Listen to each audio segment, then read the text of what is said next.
and answer sessions. Yes. Whang, are you familiar with the remedies that Alpha Omega Laboratories offer cancer patients all around the world? It includes something like those drops. I'm not sure whether that's your product or not. I don't know. You don't know that one? Okay. I don't know about it. Certainly is it's drops that go in water to alkalinise water. I've been using them with my cancer patients for years now. I just didn't know. How long have you had your Alkalyzer? Alkalyze has been patented in 1994. Okay. I've been drinking alkaline water for a few months already, but I must admit that I cannot say that I felt a change. Even somebody told me that actually it was created for Japanese businessmen so that they could go to work the next day if they had drunk too much. I don't know. I read the report that the Japanese claims that if you drink alkaline water, you don't have hangovers. Yeah. That's what they say, and I'm not a drinker to the extent of have a hangover, so I can't give personal testimonial on that. We have a Japanese friend, but there's in a hospital in Japan, they provide the alkaline water in the hospital. There are reports that in Japan, the patients ward, they give alkaline water. And we get the report that I have a list of symptoms that drinking alkaline water improved. Because repeat order customers, we ask any results or indications, and we get. Lately, I got was children's autism that benefited. They have a California area. They have a support system for the parents, among the parents with the children with autism. I have no idea. I'm not a doctor, so what the autism is caused by, but I do know it must be caused by acid. That's why drinking alkaline water improved. A lot of things that happened. I lost about 20 pounds. I didn't know I was losing 20 pounds. Therefore, I don't know when I lost. At the end of 2 years, I finally accepted that I lost 20 pounds, and I finally had to cut my pants in to change my wardrobe.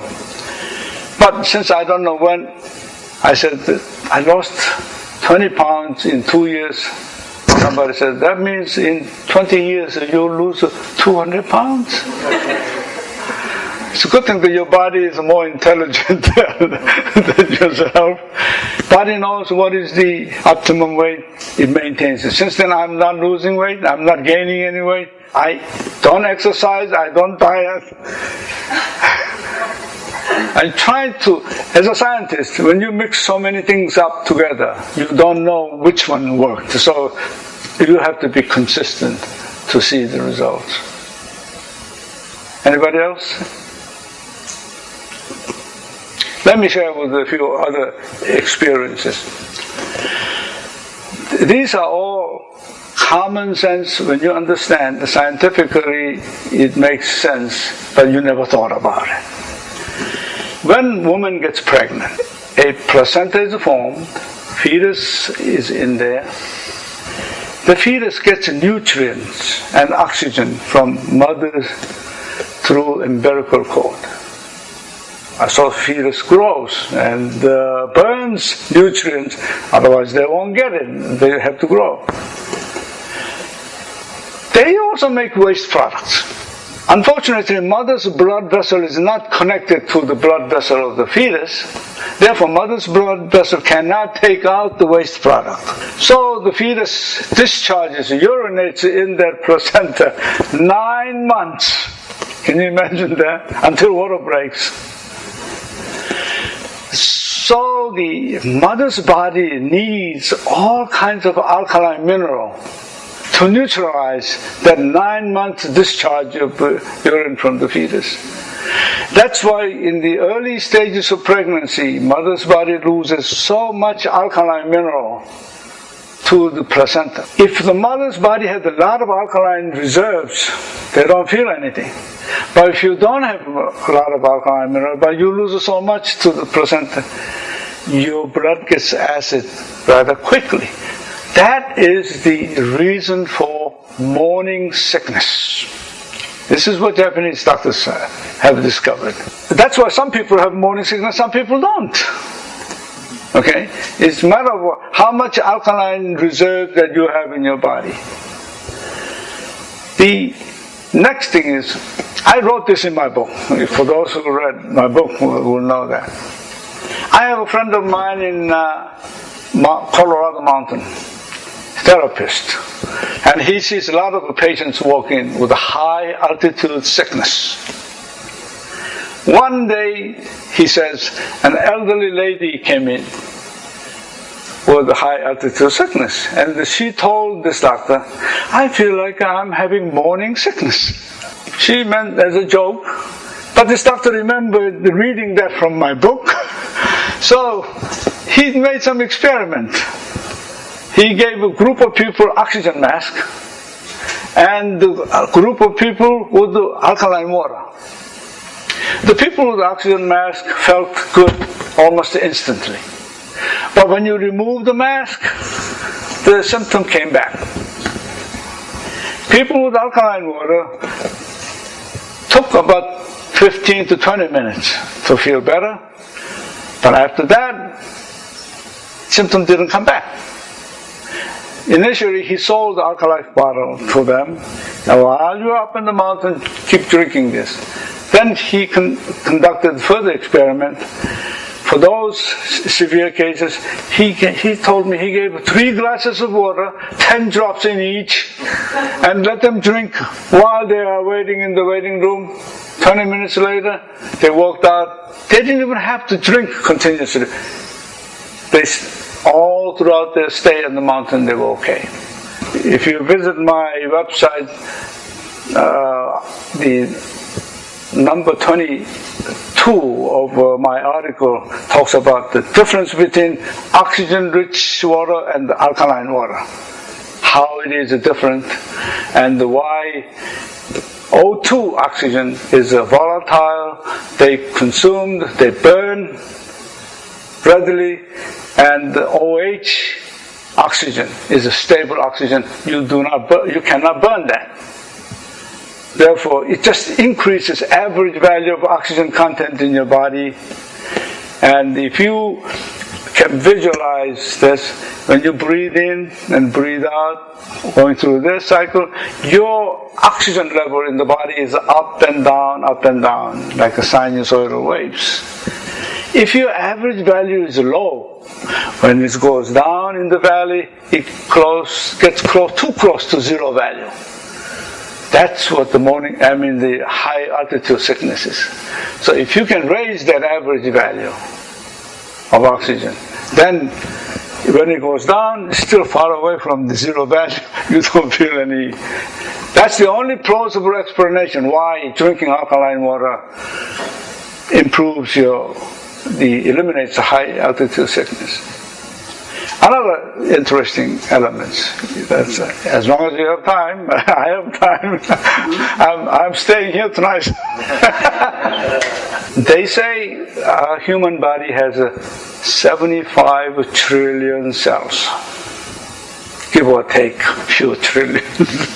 And the cells live about 4 weeks. The average life for a human cell is about 4 weeks. What happens at the end of the 4 weeks?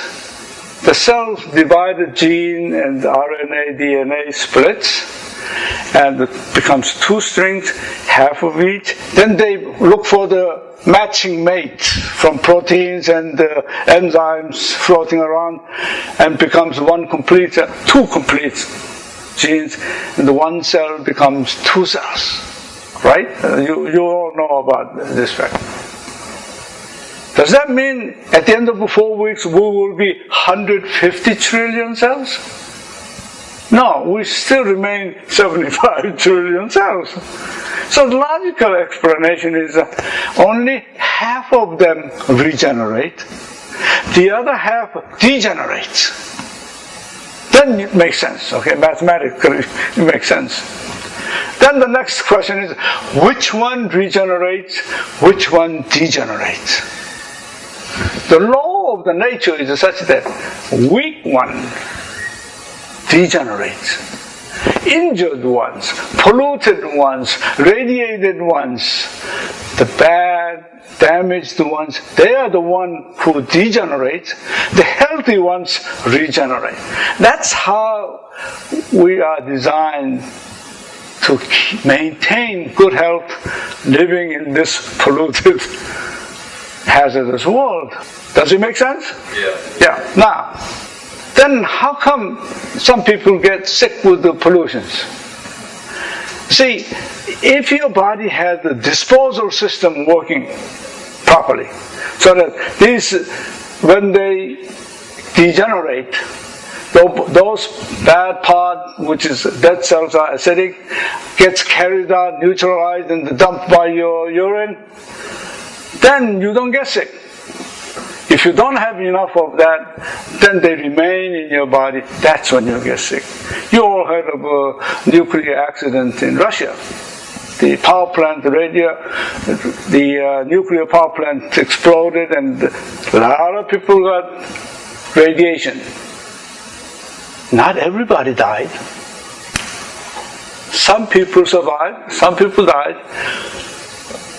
The difference is if you had enough alkaline mineral in your body to dump these waste products out, damaged elements out, you survive. It's the immune system. Japanese classifies human diseases into two categories. I had four categories, total of 4 categories. One, contagious diseases. That is bacteria, virus coming in. Second, your own body-generated acid causing diseases. These are all the adult degenerative diseases. The number 3 is nutritional deficiency, especially among those people who don't eat certain food. I covered that. You know what number 4 cause of death in the United States? Side effects of a prescription medicine. That is the number 4 cause of death in the United States. I didn't believe when I first heard that. So I called my pathologist friend in the Miami-Jackson Memorial Hospital. She works in the morgue department. So she is expert in the cause of death from the dead body. When I asked her, is that true? She said, yes, it is true. And more people die of legal drugs or illegal drugs in the States, you know? Pardon? Do you know if more die from illegal or legal? I don't think illegal drug could amount to number 4 cause of death. Thank you. Yeah. It's the prescription, side effects of the prescription medicine. That's what the number 4 cause. Those are the 4 causes of death. Let me complete this statement. When you have contagious diseases, that is not caused by acid. However, when virus or bacteria invade your body, our body reacts, especially if you have a good immune system. They create white blood cells, declares war against the incoming invaders. The casualty of this war is dead cells from both sides. Those dead cells are acidic. If you happen to have enough alkaline reserves in your body, you neutralize them, dump it, you pass with a 24-hour virus. That's how easy you will get over that. If you cannot do that, then now you have a fight against the invaders as well as getting over too much acid created by this casualty. That's why you suffer through 2 weeks until your body really develops, going through all kinds of hell, trying to get over that, overcome the sickness. You lost so much alkaline mineral during that 2 weeks. That's why doctors tell you to eat bananas and oranges, replenish the lost alkaline minerals. That's the proof. So, immune system, to really help your body, you must build up alkaline reserves in your body. How does it? In human blood, there is acid buffer and alkaline buffer. Acid buffer is the carbonic acid. The doctors measure that as H plus in the blood.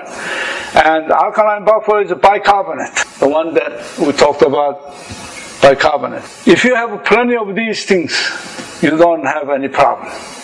As you get old, hydrogen acid buffer increases, alkaline buffer decreases. That's because the body gets too much acid. As a result, your immune system goes bad. That's why when the flu season comes, the elderly ones get the inoculation. They are considered to be risky group. And the infants at the same time. Elderly ones, it's obvious because you don't have enough alkaline reserves. The infants, they don't have enough experience for fighting immune system. That's why when infant is born, they get all kinds of shots. It takes time for them to build up the immune capability. So that's why the youngest one and the oldest one is at risk when the new flu season comes. Your blood should stay around a normal acid level, pH. Alkaline level. Is it at about 7, is it? 7.2, 7.3. Blood is 7.3 or 4.5 up to, depending upon the individual. The cellular fluid is a little lower than that, but has to be above 7, not 7. If blood is 7, you could be in coma. The acidosis is the one that does not have enough bicarbonates. Yeah, so that's bad, but also alkosis is also bad, isn't it? Your blood becomes too Usually, alkaloids comes when you do too much deep breathing. That's what not by alkaline water, maybe with alkaline foods, because alkaline foods, they do not have automatic dumping system.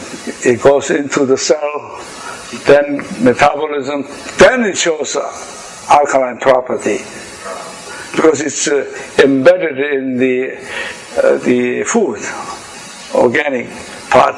So until you burn it, you don't see the alkalinity. There is a lady doctor in San Francisco who I told you came up with the potassium and the sodium ratio was upside down with our genetic makeup and today's diet, okay? That lady also published a paper. She studied many published data of blood pH and the blood, the H plus acid level, bicarbonate level, the PCO2 level of many different people, and they classified the age bracket 20 to 30, 30 to 40, every decade up to 100 years old. They came up with the conclusion, as you get older, you have more acid. We knew that a long time ago. You don't need to study, but that's an academic paper. University of California, San Francisco, she published. I gave that copy to Ian, and for those who want to have it, ask him. I brought that paper. People ask me, can I drink with a meal or without the meal? Doesn't matter. Your body is getting that many number of OH minus ions. Can I put it in coffee or tea? Yes. You can put it in the orange juice. You don't have to worry about temperature. Alkaline minerals do not evaporate, while acid minerals do evaporate. That's why you smell chlorine in the air or sulfur in the air, because they evaporate. They left the water and it comes into your nose. Alkaline mineral doesn't do that. So the problem with alkaline minerals is they precipitate. That's why your bathtub rings becomes all the calcium deposits. They don't evaporate. Yes? Can you add oxygen drops to the water when you're adding alkaline to it? You can add it, but oxygen does not help you remove waste products. Oxygen helps you burn it. Oxygen creates waste products. Remember, the oxygen mask and the alkaline water, we have a lot of this oxygenated water and the energy-giving food. I tell you, amount of food we eat is way over what we need. If you look at the dog diet and so forth, we eat too much. But it's not necessarily calorie in must be equal to calorie out. You don't have to burn it out. You can melt it out. As I said, if you have a fat, trying to wash it in tap water, you can't wash it unless you use a soap. The soap liquefies fat so that it's easy to rinse out. You can consider that alkaline water to be soap to wash your inside. We are very good in cleaning our dirt outside. Out of sight, out of mind, we don't wash it. Sam, what would you say to people who say that drinking high alkalinity or taking high alkalinity is bad, long term? You're talking about taking pH 10 water. I sometimes take a pH 11 water. Take pH 11? Yeah. They have to show me the proof, scientific proof, not the estimate or guesswork. Body dumps it. Body dumps it, anything over necessary. But this doctor therapist who gave 3 glasses of water with 10 drops in, that's 30 drops. Sitting, that time, that person is really deprived of alkalinity. So, giving 30 drops, they feel fine, they walk away. If they was excessive, I'm sure the body would have dumped it also. I wouldn't worry about it. It's just remember, number of OH minus equal number of H plus will be cancelled. Yes? How do you know if you're taking too much? Pardon? How do you know if you measure your urine to be, pH 8. Yeah, but I mean, I'm short of busting out a litmus strip. Right, is there anything? I don't believe in those saliva tests, and they are function of so many variables. There's no consistency. People would. No way of telling apart from a litmus test. Pardon? Litmus paper is the only way of telling it. No. The litmus paper for saliva test. Oh, okay. And they said that you're too alkaline, too acid. They are not consistent. Right. So how do you test it again? If your urine becomes pH 8. Yeah, and how do you test that? Or you have to test like this test solution. Okay. And the test solution comes with the color chart. So when you buy water ionizer, they come with it. But they give you such a stingy amount of water. And I was looking for this all over the places. I couldn't get it. Finally located somebody in Japan in room temperature. Neutral water has water splits 1 molecule out of 10 million gets ionized, electrically split, and 1 in 10 million is 1 over 10 to the 7.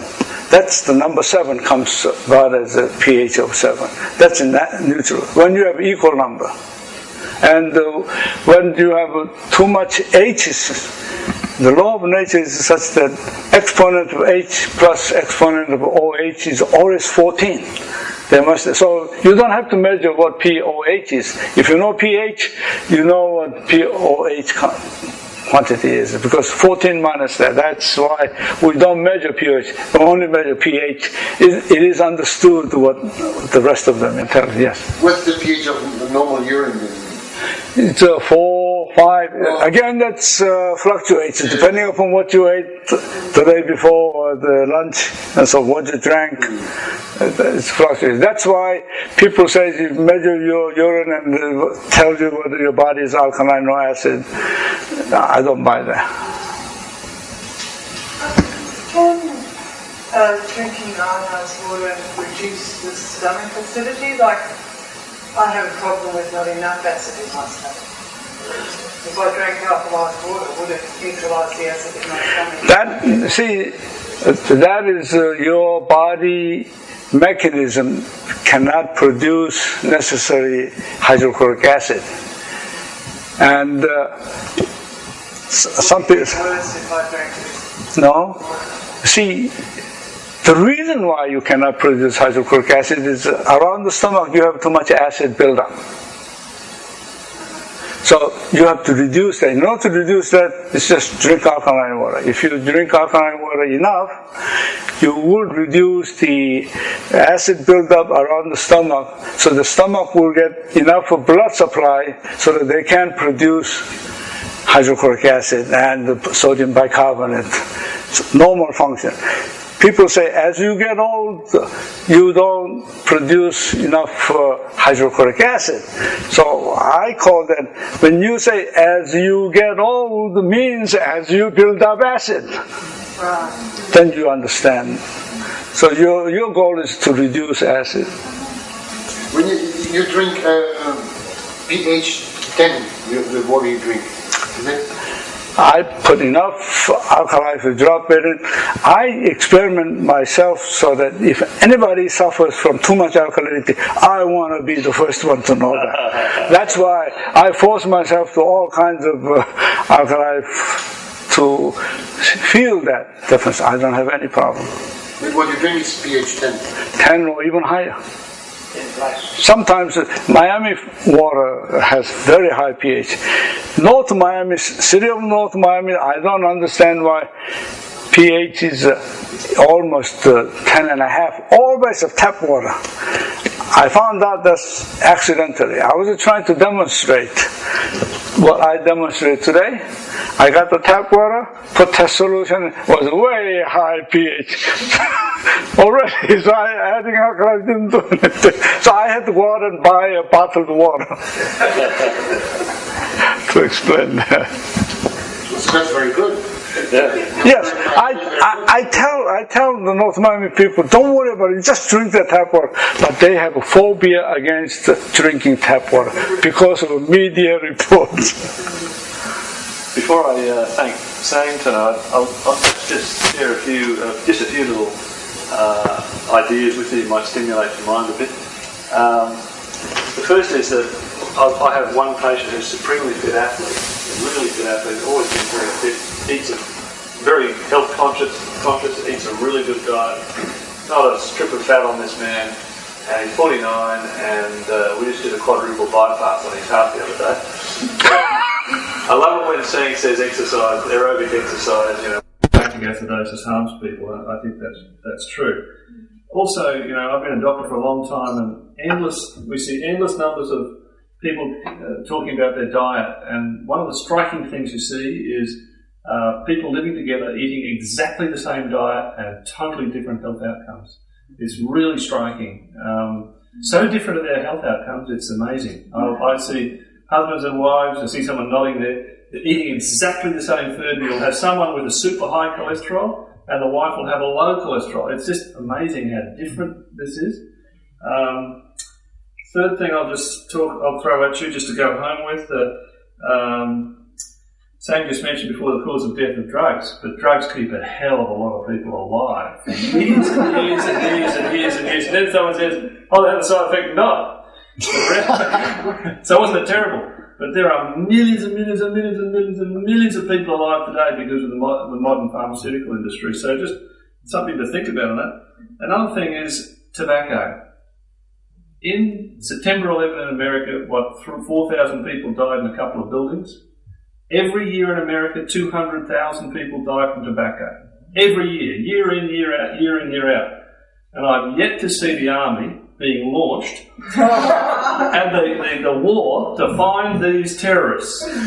And we know where they are. They're sitting in offices in Wall Street. And the Army gave us cigarettes to smoke before we went into the hostile area. What's that? Free cigarettes. The Army gave us free cigarettes. Is that right? Incredible. But this food for thought, isn't this amazing? You know, they're all raging a war on terror, but 200,000 Americans are dying every year from tobacco. No one gives it. But someone is making money. Yeah, no one gives it. Yeah, so this is some food for thought on all of those things are very interesting. I could go on and on about interesting things about health and disease. But I want to thank this man because, you know, he's really worth his weight in gold. And when you first get confronted with what he's talking about, it's a bit difficult to assimilate it all. But he's a great guy, great man. He also invented the modem, which allows all the computers in the world to talk to each other. This man here.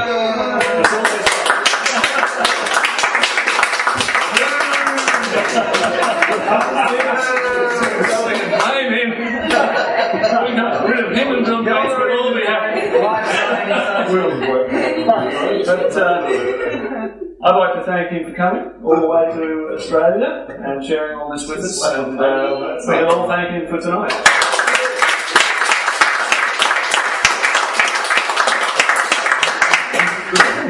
Let me share my parting thought. To know alkaline water is good for you doesn't help you at all. You must drink it. Otherwise it becomes useless knowledge.